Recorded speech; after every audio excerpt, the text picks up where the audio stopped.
안녕하세요. 발기부전의 수술적 치료인 팽창 임플란트 수술을 주로 진료하고 있는 비외과 전문의 박성훈입니다. 오늘은 팽창 임플란트 이야기 말고 다른 이야기를 좀 하려고 해요. 진료를 어떻게 바라봐야 되느냐, 그거를 좀 얘기해 보고자 합니다.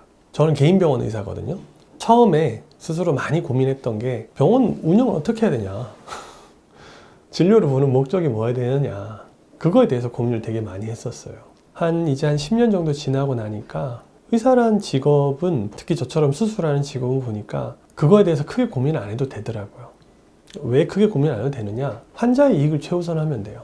병원을 운영하는 것 자체는 비즈니스로 보면 굉장히 독특한 특성이 있는 것 같아요, 저는. 이게 항상 적용되는 건 아니긴 하지만 어떤 특성이 있느냐? 흔히 얘기하는 기본적인 원칙을 잘 지키는 것이 비즈니스가 살아남을 수 있고, 혹은 살아남는 걸 넘어서서 잘 될 수 있는 기본인 것 같아요. 병원에 가서 진료를 보는 거는 생각해보면은 환자하고 의사하고 계약 관계거든요. 일시적으로 계약 관계가 생기는 거예요. 환자는 돈을 내는 거고 의사는 대가를 이제 우리가 주는 거죠. 그러니까 제대로 진료를 하는 거잖아요. 이 관계에 있어서 우선 해야 될 게, 환자가 나한테 온 거 와서 진료비를 내지만 그거보다 환자가 얻어가는 게 커야 돼요. 말 그대로 진료의 결과가 환자한테 가장 이익이 돼야 된다는 거예요.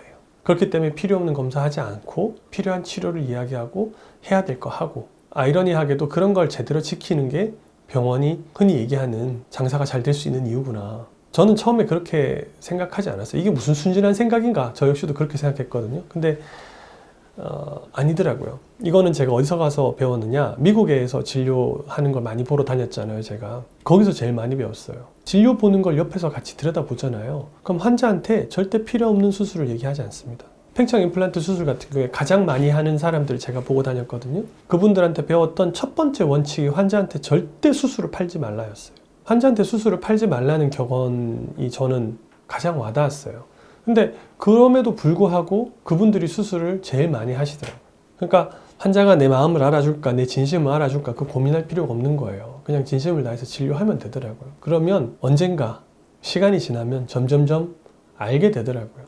그러니까 기본적으로 이분들이 전부 다 소위 말하는 계산을 못하는 사람들이 아니에요. 자신의 이익을 위해서 어떻게 보면 진료를 하는 건데, 자신의 이익을 위해서면 환자를 더 위해야 되는 거예요. 이기주의 극단의 이타주의가 있다고 하는 것처럼 의학에서는 최소한 개인 병원 운영하는 제가 보는 시각에서는 그게 맞는 것 같아요. 그래서 환자분들이 자기 이익이 최선이 되는가를 먼저 항상 고려해 보셔야 돼요. 진료를 받을 때 이 진료를 받는 것이 나한테 더 이익이야, 아니면 나한테 지금 이 수술을 설명하는 저 의사한테 더 이익이야, 항상 그 생각을 해야 되더라고요. 특히 수술이 그래요. 다른 진료들은, 우리나라 보험이 되는 진료들은 뭐 크게 비용 부담이 없잖아요. 근데 수술의 경우에는 그렇지 않으니까. 그래서 이 얘기를 항상 하고 싶었어요. 저희는 아마 아시아에서, 미국 밖에서는 가장 유명한 병원 중에 하나일 거예요. 팽창 임플란트 수술로. 수술 케이스라던가 결과라던가 그런 면에서. 근데 그게 저 혼자 잘나서 된 거다? 그렇게 생각하지만은 않아요. 그렇게 되기까지에는 제가 볼 때는 저희 선생님들이 가르쳐 주신 부분이 제일 큰 것 같아요. 수술 술기만이 아니라 환자한테 어떻게 진료를 해야 되는가, 그걸 배운 게 저는 더 컸다고 봐요. 어느 순간에는 제가 보니까 진짜 수술 잘하고 제 필드에서 유명한 선생님들은 보면 인성이 문제가 되더라고요. 그러니까 인성이 좋다고 좋은 의사가 된다, 수술 잘하는 의사가 된다, 그런 건 아닌데, 그 사람이 가지고 있는 인성이 그 사람의 발목을 잡는 경우를 굉장히 많이 봤어요. 굉장히 빨리 성공했다가 빨리 떨어지는 경우를 많이 봤거든요. 근데 그때 확실히 인성이 작용하더라고요. 그래서 저는 좀 조심하려고 해요. 제가 수술을 계속 하면서 나는 조심해야 되겠다, 그 생각 많이 들죠.